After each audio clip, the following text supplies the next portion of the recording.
गुरु चरणों में ध्यान लगा ले, गुरु चरणों में ध्यान लगा ले, गुरु चरणों में ध्यान लगा ले, गुरु चरणों में ध्यान लगा ले। नर्तन तेरा सफल बना ले, नर्तन तेरा सफल बना ले। 4 दिन की यही जिंदगानी, पाप कर्मों से मन को हटा दे, गुरु चरणों में ध्यान लगा ले, गुरु चरणों में ध्यान लगा ले। काया है पानी का बुलबुला, फूट जाए न जाने कहाँ। काया है पानी का बुलबुला, फूट जाए न जाने कहाँ। ओ काया है पानी का बुलबुला, फूट जाए न जाने कहाँ। ओ काया है पानी का बुलबुला, फूट जाए न जाने कहाँ। जो भी आया पड़ा उसको जाना, कोई आवाज आया। सत्संगत से प्रीति लगा ले, सत्संगत से प्रीति लगा ले, ओ सत्संगत से प्रीति लगा ले, सत्संगत से प्रीति लगा ले। ओ गुरु गुण से जरा तू भिगा ले, गुरु गुण से जरा तू भिगा ले। 4 दिन की यही जिंदगानी, पाप कर्मों से मन को हटा ले, गुरु चरणों में ध्यान लगा ले, गुरु चरणों में ध्यान लगा ले।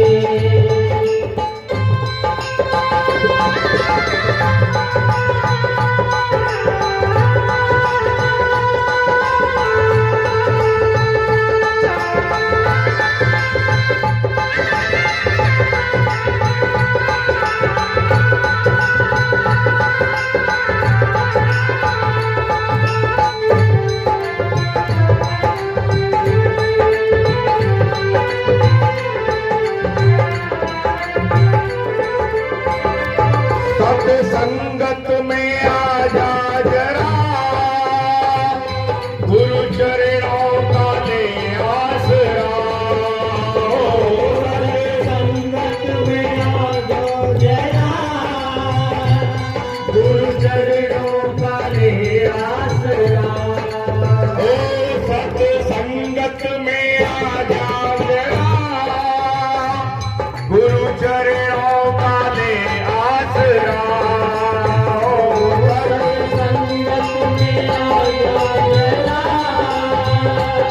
गुरु चरणों का ले आसरा। माया माया ये सांस के साथी, मन का बंधन तेरा सारा। कल्पनाओं से मन को हटा ले, कल्पनाओं से मन को हटा ले, ओ कल्पनाओं से मन को हटा ले, कल्पनाओं से मन को हटा ले। गुरु मुख को दिल में बसा ले, गुरु मुख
लाख 84 भरमाएगी कल्पना लाख 84 भरमाएगी देव दुर्लभ ये मानुष की योनि लौट कर ना कभी आएगी क्या आनंद मन को तू समझा रे क्या आनंद मन को तू समझा रे यही मौका है गुरु को रिझाने यही मौका है गुरु को रिझाने यार दिन की यही जिंदगानी आप चरणों से हमको हटाने गुरु चरणों में ध्यान लगाने गुरु चरणों में ध्यान लगाने गुरु भगवान की जय। गुरबिन माला फेरता गुरबिन करता दान और गुरबिन सब निष्फल गया बूझो वेद बिना गुरु के साधे योग और छीजे काया बाढ़े रोग बिना गुरु के योग साधना करता है तो शरीर में बीमारियां बढ़ जाती हैं इसलिए गुरु की देखरेख में ही योग का साधन हमें अपने जीवन में करना चाहिए रामकृष्ण से कोबड़ा जिन्हू तो गुरु कीन और 3 लोक के वेधनी जो गुरु के आगे अधीन तो धर्म का जो रहस्य है वो गुरु ही समझाता है जैसे ही हमारे जीवन में हमको धर्म का अर्थ समझ में आ जाता है तो हमारी कामनाएं ऑटोमेटिक शांत हो जाती हैं कामनाएं धर्म का अर्थ समझ में आ गया तो कामनाएं शांत हो गई और कामनाएं जब शांत हो गई तो मोह का नाश हो गया क्या हो गया मोह का नाश हो गया मोह धन क्षय बराबर मोक्ष मोह का नाश हो जाएगा जब ज्ञान मिलेगा धर्म की जानकारी धर्म का ज्ञान होगा धर्म का अर्थ समझ में आएगा तो कामनाएं शांत होंगी और जैसे ही कामनाएं शांत होगी तो मोह का क्षय हो जाएगा तो मोह का जैसे ही क्षय हो गया तो क्या हो गया मोक्ष जीवत जानो जीवत बूझो जीवत मुक्ति निवासा इसको जीते जी आदमी को जानना चाहिए जीते जी जीव मुक्ति को प्राप्त करता है ऐसे ही राजा जनक का इतिहास आता है क्या कहते थे उनको राजा जनक को कहते थे विदेह विदेह क्यों कि देह में रहते हुए देह से अलग रहते थे कौन सी ज्ञान था कौन सी विद्या उनको अष्टावक्र ने दी थी अष्टावक्र की जो कहानी है वो तो बहुत लंबी कहानी है उसमें शाम क्या 10 बज जाएंगे रात के तो अष्टावक्र की कहानी नहीं बताना चाहता लेकिन जो विदेह राजा जनक ने जिस ज्ञान को जाना उस ज्ञान को अपने जीवन में हम सभी को जानना चाहिए ये पूजनी बाई जी हमारी ज्ञानवती बाई जी है साथ में बाई जी हमारी सौम्य बाई जो बनारस की और मुगलसराय दोनों जगह के इंचार्ज हैं उस रहस्य को समझाने की कोशिश कर रहे हैं उस रहस्य को उस ज्ञान को ये देते हैं समझाते हैं पूछो तो सही क्या करके लेकिन जिसके लिए सत्संग करा रहे हैं जिस उपलक्ष्य में सत्संग करा रहे हैं उसके बारे में कभी हम गौर करते हैं हुआ हमने कोई गौर किया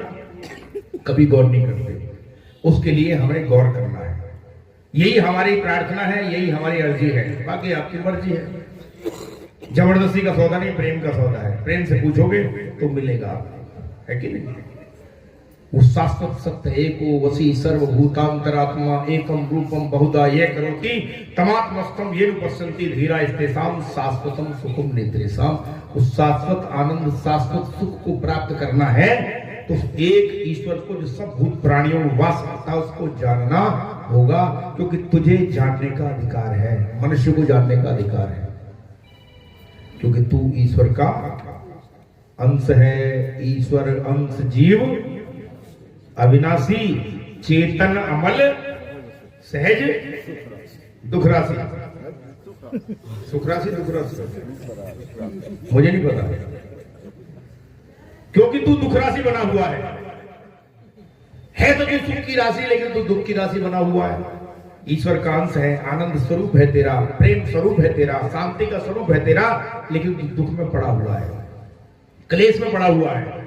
तो शाश्वत आनंद को, शाश्वत सुख को, सुख की राशि को जानना चाहता, तेरे अंदर ही है वो, तेरे हृदय के अंदर ही है, लेकिन तू उसको ना जानने के कारण मरता है, प्यासा संसार में भटकता फिरता है। जैसे मृग नाभि कुंडल बसे मृग ढूंढे बनमाए, ऐसे घट घट ब्रह्म है दुनिया जाने।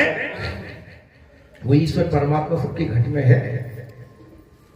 मृग की नाभि में वो कस्तूरी होती है, उसकी खुशबू जो हवा के प्रभाव से उसकी खुशबू आती है, तो वो हिरन जो है उस खुशबू को पकड़ कर बाहर की तरफ भागता है। उसको ये पता नहीं है कि वो खुशबू उसके अंदर से आ रही है, कस्तूरी की खुशबू।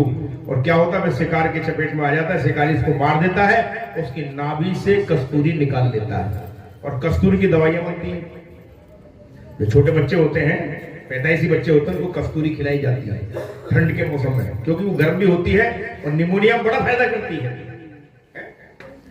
कि जिम दूध के मथन से मिलता है घी यतन से, और तिमी नाम की लगन से पार ब्रह्म लो निहारा।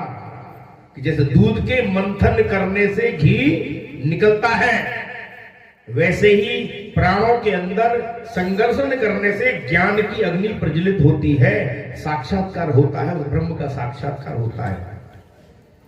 दूध को घर में लेके आते हो तो डायरेक्ट घी नहीं निकाल लेते हो, क्या करते हो, उसको उबालते हो। उबालने के बाद क्या करते हैं, उसका नॉर्मल टेम्परेचर आने पे दही जमाते हैं, उसमें क्या डालते हैं, क्या डालते हैं, जामन डालते हैं, जोड़न डालते हैं, जोड़न बोलते हैं, जोड़न, जुड़ जाए आपस में। सत्संग सबको जोड़ता है। जामन पढ़ने से, सत्संग का जामन पढ़ रहा है तो सब जुड़े हुए हैं आपस में। जोड़न डालने के बाद बोले बैठो, अब आप बैठो, 4-5 घंटे से बैठे नहीं बैठे, बोले बैठो। जबकि बैठो नहीं, काम बनेगा नहीं, दही जमेगा नहीं, बैठोगे नहीं, दही जमेगा नहीं। दही जब जम जाएगा तो दही को आप छोड़ोगे नहीं, पिटाई करोगे इसकी, पिटाई मतलब उसमें रही चलाओगे। रही जब चलाओगे तो क्या होगा, उसके अंदर से मक्खन निकलेगा। मक्खन जब निकलेगा, और मक्खन निकलने के बाद मक्खन को भी आप नहीं छोड़ोगे, उसको भी अग्नि पे तपाओगे। दूध 1 दिन में खराब होता है, दही 3 दिन में खराब हो जाता है, मक्खन 1 हफ्ते चल पाता है। ठीक है, दूध 1 दिन में खराब होगा, दही 2 दिन में, 3 दिन में खराब हो जाता है, और मक्खन 1 हफ्ते से ज्यादा नहीं चल पाता। क्या करना पड़ेगा, बोले शुद्ध करना है इसको, कि विकार है, विकार रहेगा तो गंदा होगा। समझ में आया, विकार रहेगा तो गंदा होगा, बदबू आएगी दही के अंदर से, अगर रखा रहेगा कई दिनों तक, मक्खन भी रखा रहेगा, बदबू आ जाएगी उसके अंदर से, कोई विकार मौजूद है, उसके अंदर विकार है, तुम विकार को नहीं छोड़ते हो, उसको अग्नि पे तपाते हो, तपाने के बाद क्या करते हो, शुद्ध घी बना देते हो। और शुद्ध घी जब बन जाता है, अब वो घी चाहे 100 साल तक रखा रहे, समझ में आया, वो घी 100 साल तक भी रखा रहेगा। जितना पुराना घी होगा उतना ही कीमती ज्यादा हो जाता है। हरिद्वार में जाओगे, बड़ी बड़ी फार्मेसी है, 50 साल का घी मांगोगे तो आपको 50,000 रुपए किलो मिलेगा वो घी, क्योंकि दवाई के काम आता है, रतन बन जाता है, रतन। वैसे ही गुरु महाराज क्या करते हैं, ज्ञान देते हैं, साधु संतों को भेजते हैं, बोले सत्संग सुनाओ, और सत्संग सुनाने से हमारे हृदय में जो जिज्ञासा पैदा होती है, हमारे अंदर उबाल आता है, भाई जी हमको ज्ञान दे दो, भाई जी के ज्ञान नहीं मिलेगा। तो क्यों, बोला अभी तो सत्संग सुनो। उबलते हुए दूध में जोड़न नहीं डाल सकते, इसलिए 2 महीने 4 महीने तुम सत्संग सुनो। उसके बाद क्या करते हैं, उसके बाद जब 4-6 महीने हो जाते हैं, दूध नॉर्मल टेम्परेचर आ जाता है, हमारी जिज्ञासा प्रबल हो जाती है, तो उसमें जामन जोड़न डाल दिया जाता है। महात्मा लोग ज्ञान दे देते हैं, उपदेश दे देते हैं, नाम दे देते हैं, कहते हैं बैठो, रात को बैठो, रात भर बैठो बिना हिले डुले। क्या कहते हैं, बिना हिले डुले बैठो, जब भी तो दही जमेगा, और हिलता डुलता रहेगा तो दूध फट जाएगा, तो दूध को फाड़ना भी नहीं है। बैठोगे, अभ्यास करोगे, अभी खटास बाकी है। सेवा की जब बात आती है तो क्या होता है, खटास आ जाती है मन में, समझ में आया क्या? बोले सेवा, बोले खटास आ गया, मन में खटास पैदा हो गया। अब कुंभ की सेवा है, सबने कर दी कुंभ की सेवा। तो कहने का मतलब शुरू शुरू में जो नया नया जीव होता है तो क्या होता है, उसमें थोड़ी खटास रहती है, मक्खन में भी रहती है। तो फिर उसको अग्नि में तपा दिया जाता है। तो क्या होता है कि जब दही को चलाया जाता है, उसमें मार लगाई जाती है। मार लगाने के बाद में ये सेवा की मार को सहन करता है दही, फिर मक्खन आता है। सेवा की मार सहन करता तो मक्खन ऊपर आता है। और मक्खन माने क्या होता है? नवनीत के संत हृदय नवनीत समाना। मक्खन यानी हमारे हृदय में आनंद का अनुभव होने लग जाता है, यही तो मक्खन है। इसलिए उसको कहते हैं सच्चित आनंद स्वरूप परमात्मा सच्चित आनंद स्वरूप है।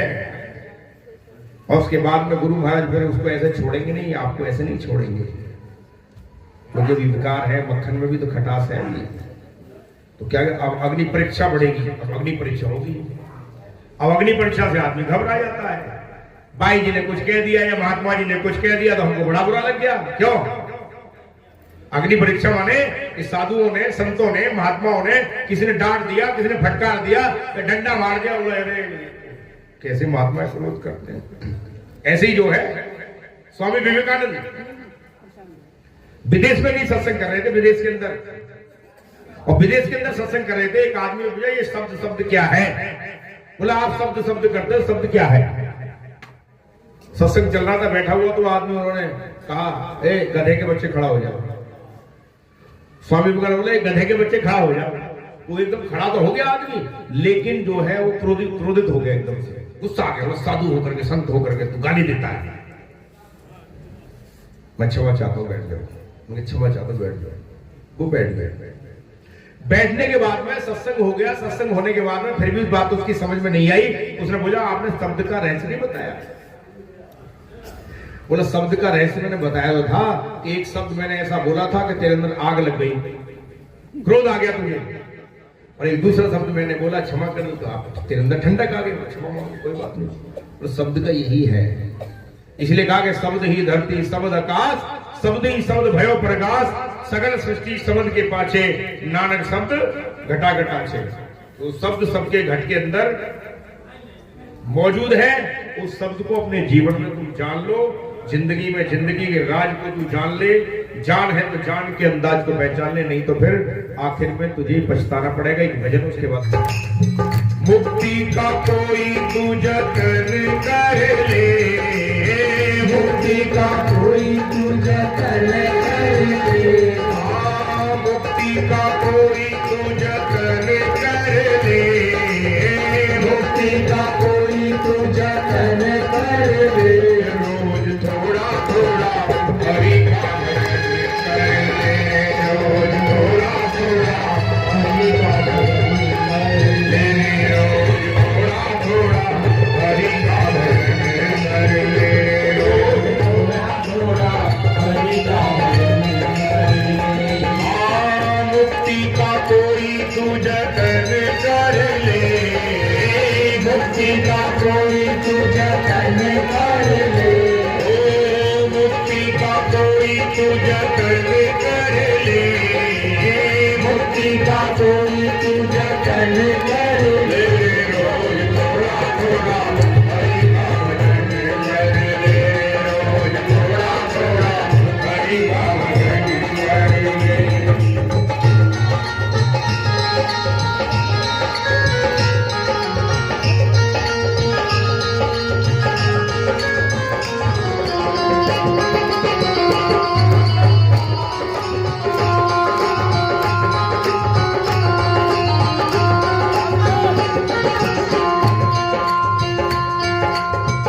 भक्ति करेगा तो बड़ा ही सुख पाएगा, भक्ति करेगा तो बड़ा ही सुख पाएगा, भक्ति करेगा तो बड़ा ही सुख पाएगा, भक्ति करेगा तो बड़ा ही सुख पाएगा। भक्ति से आत्मा का मैल छूट जाएगा, भक्ति से आत्मा का मैल छूट जाएगा, भक्ति से आत्मा का मैल छूट जाएगा, भक्ति से आत्मा का मैल छूट जाएगा। आत्मा से हरि का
दवा मिल जाएगी सभी रोगों की, दवा मिल जाएगी सभी रोगों की, दवा मिल जाएगी सभी रोगों की, दवा मिल जाएगी सभी रोगों की।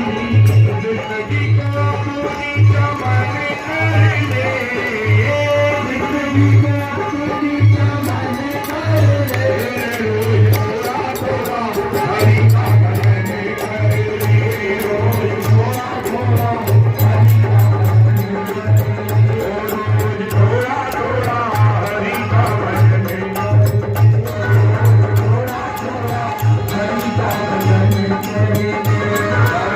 मुक्ति का कोई पूजन कर ले, मुक्ति का कोई पूजन कर ले, मुक्ति का कोई पूजन कर ले, मुक्ति का कोई पूजन कर ले, रोज थोड़ा थोड़ा हरि का भजन कर ले, रोज थोड़ा थोड़ा हरि का भजन कर ले, थोड़ा थोड़ा हरि का भजन कर ले।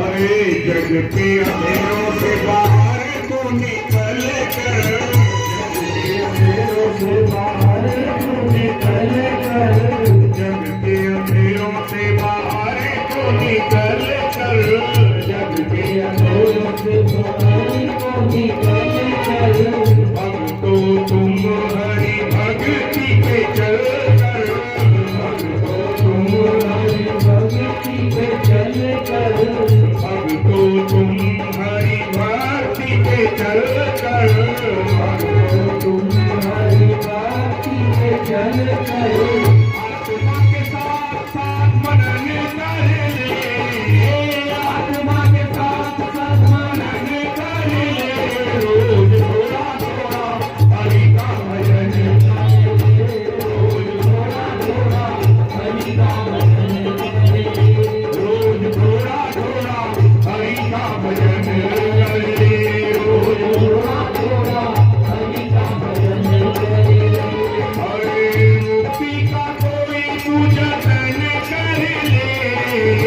मुक्ति का कोई पूजन कर ले, मुक्ति का कोई पूजन कर ले,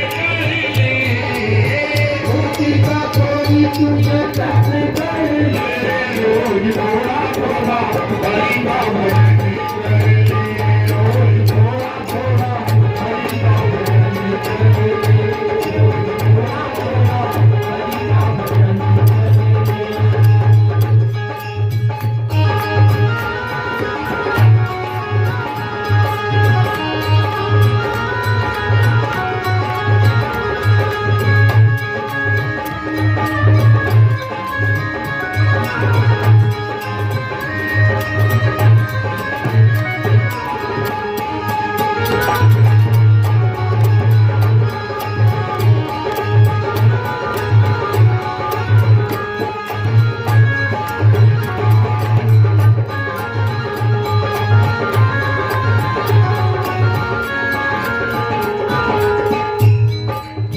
संतों की जग में ये ही निशानी, संतों की जग में ये ही निशानी, संतों की जग में ये ही निशानी, संतों की जग में ये ही निशानी, अच्छे वचन और मीठी वाणी, अच्छे वचन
से पहले भगवान की जानकारी होनी, जब तक जानकारी नहीं होगी तब तक भजन होगा नहीं, जब तक साक्षात्कार होगा नहीं तब तक भजन होगा नहीं। कि जैसे संसार में आप जानते हो जब उसको मानते हो, पति को जानते हो या मानते हो? मानने में गड़बड़ हो जाएगी, जानते हो जब मानते हो। पिता को जानते हो तो मानते हो, मानने में अनेक पिता हो जाएंगे पिता एक है। जानते हो तो निश्चय हो गया ये मेरा बाप है, जानते हो तो निश्चय हो गया ये मेरा बाप है, जानते हो तो निश्चय हो गया ये मेरा पति है, जानते हो निश्चय हो गया मेरा बेटा बेटी है, जानते हो ये निश्चय हो गया मेरा दादा दादी है। उसको मानते नहीं हो, संसार में हर चीज को जान करके मानते हो, लेकिन परमात्मा को मानते हो। इसकी वजह से हमारी कल्पना में अनेकों भगवान के रूप आ रहे हैं, इसलिए हमको साक्षात्कार नहीं हो पाता। भगवान का एक रूप है, वो तेरे दिल में है, उसको देख, देखत देखत ऐसा देख, मैं तुझे देखूं तू मुझे देख। भगवान कहता है तू मुझे ही देख, तू दुनिया को देख रहा है, मैं तुझे देखूं तू मुझे देख, देखत देखत ऐसा देख, मिट जाए द्वितीया रह जाए एक, तुझमें और मुझमें कोई भेद ना रहे, क्योंकि मेरा और तेरा एक ही रूप में, तुझमें मुझमें कोई भेद नहीं है। जर्रे जर्रे में झांकी भगवान की, किसी सूझ वाली आंख ने पहचान की, नामदेव ने पकाई रोटी कुत्ते ने उठाई, पीछे घी का कटोरा लिए जा रहे, अरे प्रभु रूखी तो ना खाओ, थोड़ा घी तो लेते जाओ, क्यों मुझसे अपना रूप छिपा रहे हैं? कुत्ते के पीछे घी लेके जा रहे हैं, क्यों? तो कुत्ते के अंदर भी उसी को देख रहे हैं, तेरा मेरा एक नूर, फिर काय को हुजूर, तूने शकल बनाई है स्वामी की, और जर्रे जर्रे में झांकी भगवान की। हर जगह है परमात्मा की झांकी, हर जगह मौजूद है, लेकिन नजर आता नहीं। और योग साधन के बिना कोई उसे, तो उस योग साधन को अपने जीवन में हमको जानना है, इसी से हमारा कल्याण होगा।